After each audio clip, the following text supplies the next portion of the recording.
Hello दोस्तों, हंस online classes में आप सभी का स्वागत है। हम आपके सामने लेकर आए हैं कक्षा 10 हिंदी का पेपर 2023, जिसमें दिया गया है 3 घंटा 15 मिनट। निर्देश दिए गए हैं जो आपको दिखाई दे रहे हैं, ये निर्देश हैं आपके। उसके बाद में प्रश्न पत्र इस बार 2 खंडों में आया है, आ और बा। आ खंड में बहुविकल्पीय प्रश्न दिए गए हैं, ये आपको दिखाई दे होंगे कि आ खंड में बहुविकल्पीय प्रश्न दिए गए हैं, जिसमें पूछा गया है रस मीमांसा के लेखक हैं। इसमें ऑप्शन दे रहा है महादेवी वर्मा, रामचंद्र शुक्ल, निराला, महावीर प्रसाद द्विवेदी। यानी इन चारों में से आपको ढूंढना है कि कौन रस मीमांसा के लेखक हैं। तो रस मीमांसा के लेखक आपको आचार्य रामचंद्र शुक्ल जी मिलेंगे। जो स्टूडेंट इनको लगाया है उसका सही जाएगा, 1 नंबर पक्का हो गया। कह रहा है तितली कृति की विधा है। दूसरा कह रहा है तितली कृति की विधा है, कहानी है, जीवनी है, उपन्यास है, नाटक है। तो ये तितली कृति उपन्यास है। उसके बाद में तीसरा क्वेश्चन आता है राजेंद्र प्रसाद लेखक हैं गांधी की देन के। तो राजेंद्र प्रसाद गांधी के देन के लेखक हैं। जो ये पर लगाया है उसका सही है। हिंदी साहित्य का इतिहास, तो हिंदी साहित्य के इतिहास के लेखक हैं रामचंद्र शुक्ल जी। इंद्रजाल के लेखक हैं जयशंकर प्रसाद। और हिंदी साहित्य विमर्श के लेखक हैं पद्मलाल पुन्नालाल बख्शी जी। तो जो गांधी की देन लगाए हैं उनका सही जाएगा, क्योंकि हम वीडियो में भी बताए थे राजेंद्र प्रसाद जी उस समय स्वतंत्रता सेनानी भी थे। अब अगला क्वेश्चन है साहित्य और कला रचना है। तो साहित्य और कला रचना है भगवत शरण उपाध्याय का। किसका? भगवत शरण उपाध्याय का। 5वां क्वेश्चन है शुक्लोत्तर युग के लेखक हैं। तो शुक्लोत्तर युग के लेखक हैं, इसमें है राधा चरण गोस्वामी, चतुरसेन शास्त्री, दौलत राम, धर्मवीर भारती। तो राधा चरण गोस्वामी जो जी हैं वो भारतेंदु युग के हैं। चतुरसेन शास्त्री जी आपके 1938 से 1947 के बीच रहे, तो इन्हीं को माना जा सकता है कि शुक्लोत्तर युग के लेखक हैं। दौलत राम जी ये भारतेंदु युग के हैं और धर्मवीर भारती आधुनिक युग के हैं। फिर आपसे पूछा गया है रीतकालीन कवि हैं। तो रीतकालीन कवियों में से पूछा जा रहा है। तो रीतकालीन कवि केदार भट्ट हैं, जायसी हैं, पद्माकर हैं, कृष्णदास हैं। तो इसमें कौन होंगे? तो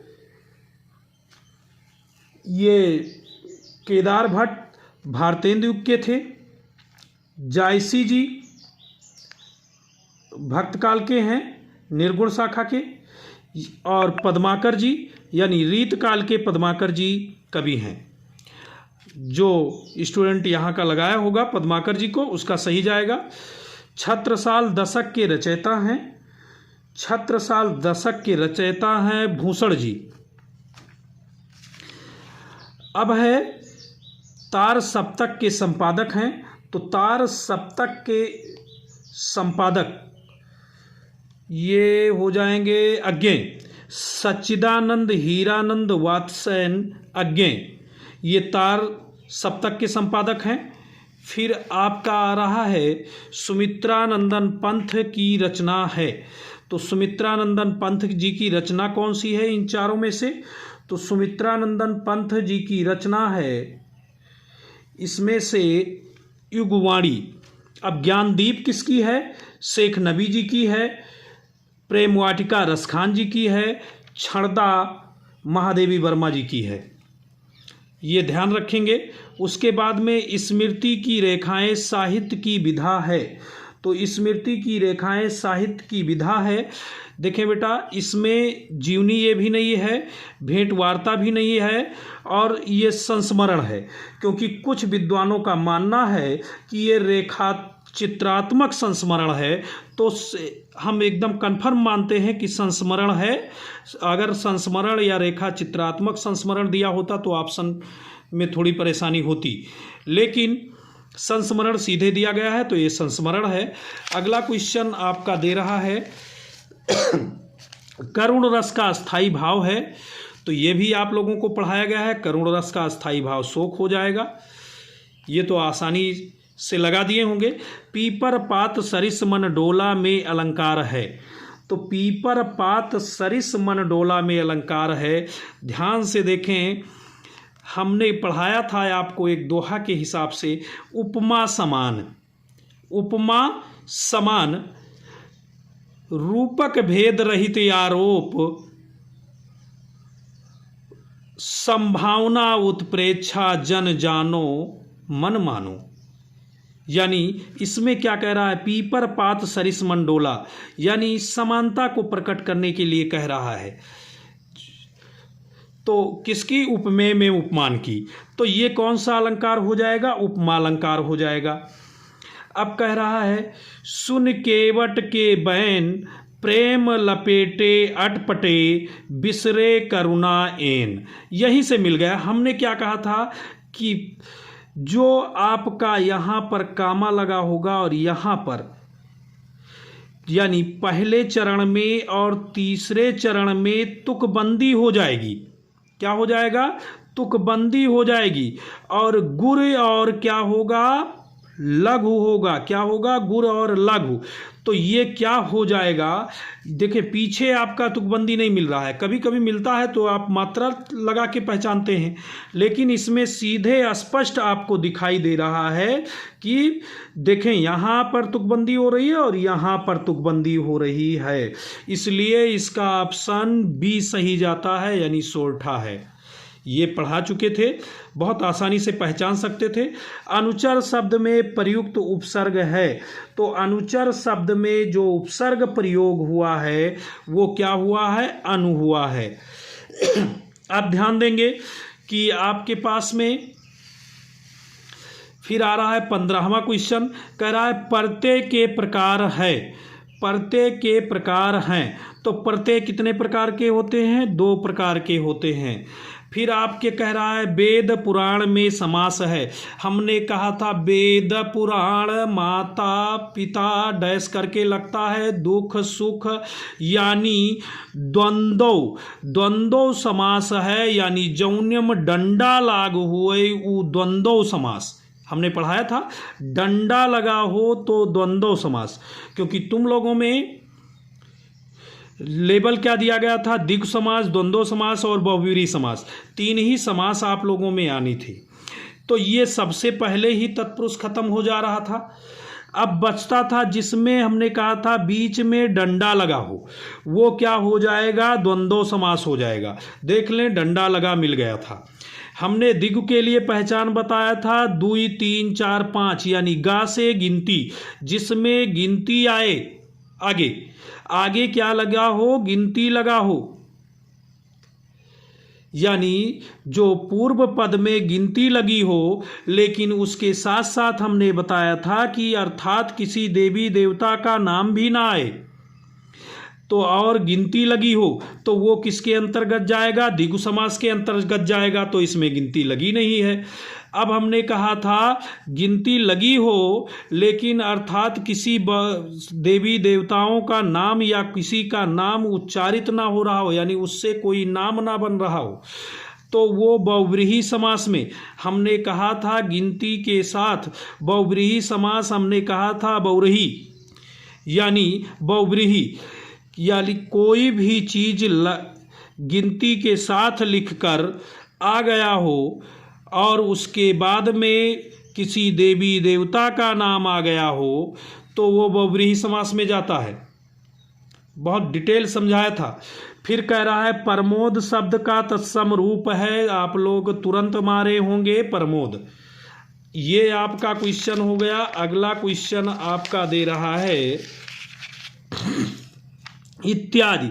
ये जैसे देखे होंगे आप लोग मार दिए होंगे कि यण संधि। हमने कहा था यण से आधा। देखो यण शब्द से आधा यानी होता क्या है, इत धन आदि अर्थात इत्यादि। छोटी ई देखें यहाँ से क्या बन रहा था, इत में से छोटी ई निकाल लेते हैं और आदि में से बड़ा आ निकाल लेते हैं तो ये क्या बन जाता है, या बन जाता है। क्या बन जाता है, या बन जाता है। हमने कहा था या वा रा यानी ऐसे शब्दों का प्रयोग बनेगा, यानी जब संधि करेंगे तो ऐसे शब्द बनेंगे।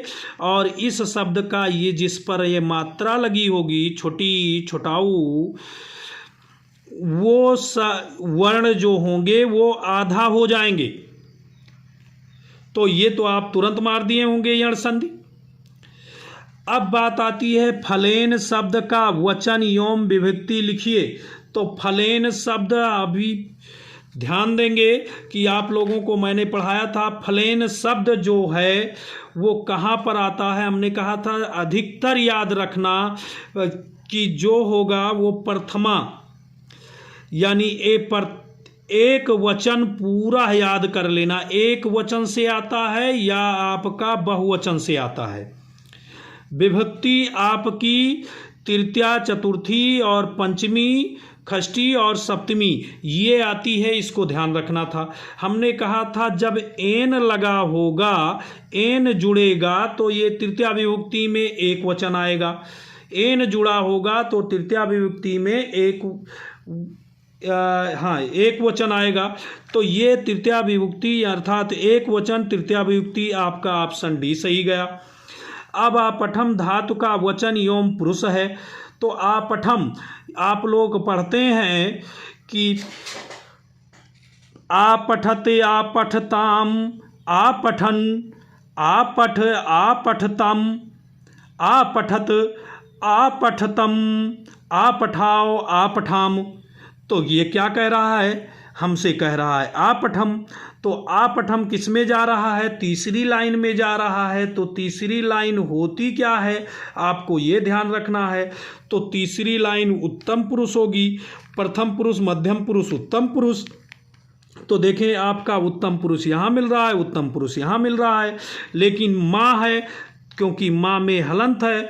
और तो एक वचन में दो वचन में ऐसे वह लगा रहता था, यानी आव होता था। क्या होता था, आव।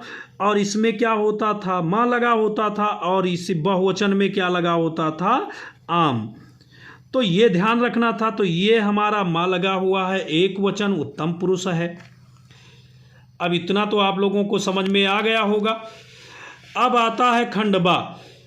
हमने बताया था कि मित्रता से आपका आएगा। अब मित्रता के लिए यह आवश्यक नहीं है कि दो मित्र एक ही प्रकार के कार्य करते हों। इसका आपको अपने शब्दों में अर्थ लिखना था। ये सारे तरीके आप लोगों को बता दिए गए हैं कि अपने शब्दों में कैसे अर्थ लिखना है। तो पहले हम देखते हैं क्वेश्चन क्या है। देखें इसमें कह रहा है प्रस्तुत आवरण के पाठ और लेखक का नाम लिखिए। तो मित्रता क्वेश्चन था। आप लोग जानते होंगे कि मित्रता इस पाठ का नाम है। लेखक कौन है, आचार्य रामचंद्र शुक्ल जी हैं। 2 नंबर आप पट से मारे और निकल गया। फिर रेखांकित अंश की व्याख्या कीजिए। जो एक नीचे लाइन दी गई थी मित्रता के लिए अपने शब्दों में बनाकर लिख देना था, आप लोगों को बता दिया गया। फिर है अजंता, ये अजंता से लिया गया था, भगवत शरण उपाध्याय जी का लिया गया था, इसको भी अपने शब्द में बना देना था। तो दोनों में से एक का करना था। कह रहा था प्रस्तुत गद्यांश में लेखक क्या कहना चाहता है। तो इस गद्यांश में लेखक क्या कहना चाहता था, उसके विचारों को प्रस्तुत करना था। यानी आप लोग पढ़ेंगे तो ये समझ में आ जाएगा। सेम इसी प्रकार का इसका था, तो दोनों में से एक आपको करना था। फिर क्या कह रहा है, दिए गए गद्यांश पर आधारित 3 प्रश्नों के उत्तर देना। यानी जो दिए गए गद्यांश पर आधारित 3 प्रश्नों के उत्तर दीजिए। अब आपको इसको पढ़कर इन तीनों प्रश्नों के उत्तर दे देना था। यानी उपर्युक्त पद्यांश का संदर्भ लिखिए, इसका संदर्भ लिखना था। रेखांकित अंश की व्याख्या कीजिए, इसका व्याख्या कर देना था। फिर कह रहा है निर्गुण ब्रह्म के वर्णन में क्या कठिनाइयाँ व्यक्त की हैं, इसका लिख देना था। नहीं, ये थोड़ा सा आपको कठिन लग रहा था तो यह देखो आ गया। अथवा चींटी को देखा वह सरल बिरल काली रेखा, तम के धागे सी जो हिलडुल, चलती लघु पद पल पल मिलजुल, वह है पिपिल का पाती। यानी समझ जाओ वो किसकी पंक्ति है, चींटियों की पंक्ति है। तो इसके बारे में बहुत विस्तार पूर्वक आप लोगों को पढ़ाया गया है। इसमें पूछ रहा था उपयुक्त पद्यांश का संदर्भ लिखिए, सेम वही प्रक्रिया थी। उसके बाद में दिए गए संस्कृत गद्यांश का संदर्भ सहित हिंदी में अनुवाद कीजिए। अब दिए गए गद्यांश का संदर्भ सहित हिंदी में अनुवाद करना था। वाराणसी सुविख्याता प्राचीन नगरी, यानी वाराणसी एक सुविख्यात पुरानी नगरी है।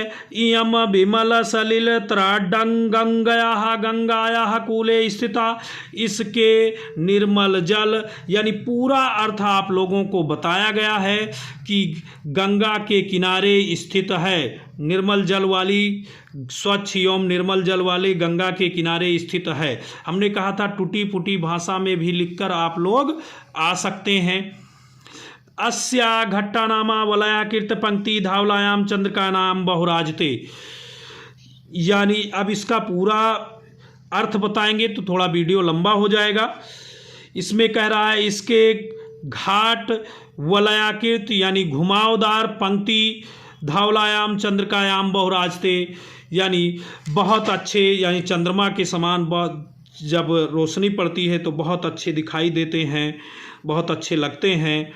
आगणिता पर्यटका सुदूरभ्या देशभ्या नित्यम अत्र आयन्ति, यानी यहाँ अनगिनत पर्यटक दूर दूर देशों से रोज आते हैं। अस्सी घट्यानाश्चा शोभायाम विलोक्या इमाम बहु प्रसन्नत, इसके घाट की शोभा को देखकर बहुत प्रसन्न होते हैं। ये आपको लिख देना था, 5 नंबर पक्का हो गया था। संदर्भ लिख देना था 2 नंबर का। अब ध्यान दीजिए कि आपके पास फिर क्या आ गया। पेपर बहुत आसान था, थोड़ा बहुत अगर पढ़े होंगे तो आराम से आप लोग पेपर करके आए होंगे। फिर वही इसका भी वही चीज़ करना था। फिर चौथा क्वेश्चन दिया गया है, दिए गए संस्कृत पद्यांश का संदर्भ सहित हिंदी में अनुवाद कीजिए। इसका आप 2 दूरगामी बार बार कह रहे थे, इससे पढ़कर जाना। इसका भी आपको अर्थ लिखना था और क्या नाम है, संदर्भ लिखना था। फिर अपठित में से हमने कहा था कि ज्योति जवाहर खंडकाव्य के आधार पर उसके नायक का चरित्र चित्रण कीजिए, तो पंडित जवाहरलाल नेहरू का चरित्र चित्रण करना था। फिर ज्योति जवाहर खंडकाव्य की कथावस्तु संक्षेप में लिखिए, तो इनके कथावस्तु को लिखना था, क्योंकि गोंडा जिला में पंडित जवाहरलाल नेहरू का लिखा जाता है। अब आपको इसके बारे में भी बताया गया था। अगला क्वेश्चन आपका आता है 6वां क्वेश्चन, कह रहा है निम्नलिखित लेखकों में से किसी एक लेखक का जीवन परिचय दीजिए तथा उसकी किसी एक रचना का नाम लिखिए। एक रचना लिखना था। जयशंकर प्रसाद जी को हमने पढ़ाया, डॉक्टर राजेंद्र प्रसाद जी को बहुत वीडियो भी बना के सारे लोड किए भी गए हैं, प्राइवेट वीडियो भी रखे गए थे। भगवत शरण उपाध्याय जी का भी बताया गया था। तो जयशंकर प्रसाद जी को लिखकर आप चले आए होंगे या राजेंद्र प्रसाद जी को लिखकर चले आए होंगे। ये दोनों आपके शॉर्टकट इसके दोहे भी बना दिए गए थे, 2-2 लाइन में आपके वीडियो में पड़े हुए हैं। फिर कह रहा है निम्नलिखित कवियों में से किसी एक कवि का जीवन परिचय दीजिए और उनकी एक प्रमुख रचना का नाम लिखिए। तुलसीदास जी का देखिए, मैंने बहुत बढ़िया वीडियो आप लोगों के सामने बनाकर भेजा था। तो तुलसीदास जी का आपको लिखकर चले आना था। पिता आत्मा राम द्विवेदी, हुलसी जिनकी माता थी, गुरु नरिहर दास जिनकी पत्नी रत्नावली थी। ऐसे ऐसे दोहे भी बना के भेजे थे।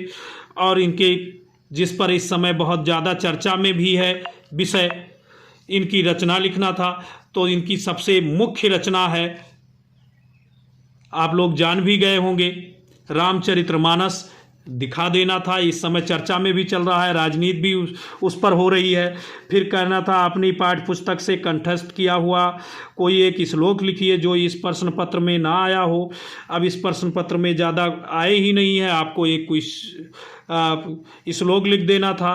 फिर इसमें से 2 क्वेश्चन आपको छांटने थे, 2 क्वेश्चन का उत्तर देना था। बार बार चंद्रशेखर आज इससे हमेशा आता है, हमने इसको भी बताया था, इसको भी बताया था। फिर कह रहा है निम्नलिखित में से किसी एक विषय पर निबंध लिखिए। अब निम्नलिखित में से किसी एक विषय पर निबंध लिखना है। विज्ञान वरदान या अभिशाप, इस पर भी हमने पढ़ाया है। पर्यावरण प्रदूषण की समस्या आज सुबह हमने पढ़ाया था। जनसंख्या वृद्धि की समस्या और समाधान, हमने इन तीनों को मुख्य रूप से आप लोगों को बताया था कि इन तीनों में से एक जरूर रहेगा। और जो स्टूडेंट इसको याद किया होगा उसका एकदम पक्का है कि 100 में 100% पेपर हुआ होगा। और मात्र पेपर आप लोगों का 1 घंटे में पूरा कर लिए होंगे। तो हम उम्मीद करते हैं कि आप लोग बहुत बढ़िया पेपर किए होंगे और आप लोगों के साथ मेरी शुभकामनाएं हैं। आप लोगों को वीडियो समझ में आया होगा तो लाइक, शेयर और सब्सक्राइब जरूर कीजिएगा। जय हिंद, जय भारत।